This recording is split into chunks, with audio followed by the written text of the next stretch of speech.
আজকের দিন তো আমাদের জন্য ঈদের দিন। আমাদের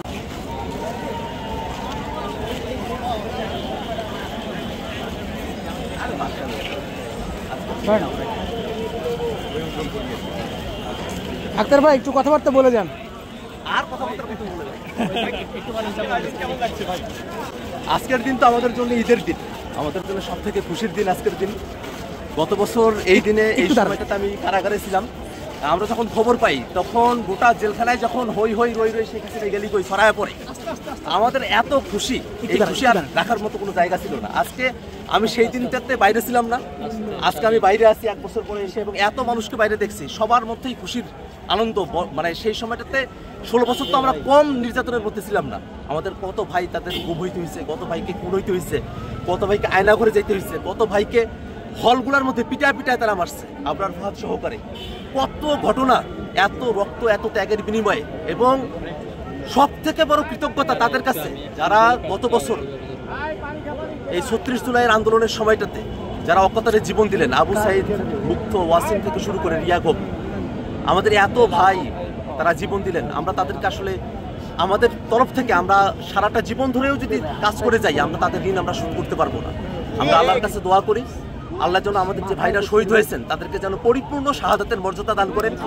জান্নাতের মধ্যে যেন সব থেকে সম্মানজনক যে জায়গা সেটা যেন আল্লাহ রাব্বুল আলামিন তাদেরকে দান করেন।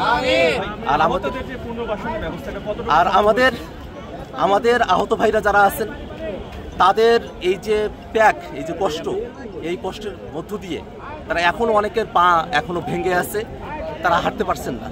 500-র উপরে ভাই আমাদের যারা দৃষ্টিশক্তি হারিয়েছেন, যারা আগে স্বাভাবিকভাবে দেখতে পারতেন এখন দেখতে পারেন না। এই যে ত্যাগ, এই যে কষ্ট, এটা আমরা কোনোদিন এই ঋণ আমরা শোধ করতে পারবো না। এই ঋণ আমরা যদি নতুন বাংলাদেশ গড়তে পারি, শুধুমাত্র তার মাধ্যমেই আমরা এই ঋণটা শোধ করতে পারবো, তার ধারে কাছে আমরা যাইতে পারবো। এই কারণেই আমরা সকলের কাছে দোয়া চাই। আজকের দিনটা আমাদের কাছে খুশির দিন, হাসিনার শোষণ থেকে, হাসিনার স্বৈরাচার থেকে মুক্তি পাওয়ার দিন। এই দিনটা ইতিহাসে যতদিন পর্যন্ত বাংলাদেশ আছে, কিয়ামত তক পর্যন্ত এই দিনটাকে আমরা উদযাপন করব। বাংলাদেশের মানুষ ঈদের আনন্দ ভাগাভাগি করে নিবে। এবং এই দিনটা তো সেই দিন যেদিন মানুষের রাস্তায় দাঁড়িয়ে মানুষ রাস্তায় স্বেচ্ছা দিয়েছে, মানুষেরা কাঁদছে, মানুষেরা হাত উঠে আল্লাহর কাছে দোয়া করছে, কতজন কত কিছু করছে সেই দিনটা। এই দিনটা আমরা ভুলবো না।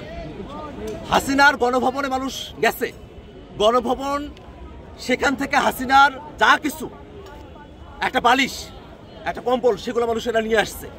হাসিনার শুধু ম্যাটেরিয়ালস যেগুলো, বস্তুগত জিনিসগুলো, সেগুলো থেকে বাংলাদেশ জনগণের মাঝে ভাগ করে দেওয়ার মধ্যে আমাদের এখনো পর্যন্ত আমাদের সফলতা আসে নাই। হাসিনার যত এস্টাবলিশমেন্ট, হাসিনার যত দোসর, হাসিনার যা কিছু, সব কিছুকে বাংলাদেশ থেকে আউট করে দিয়ে সেগুলোকে জনগণের ক্ষমতায়ন করা পর্যন্ত আমাদের লড়াইটা চলতে থাকবে ইনশাআল্লাহ।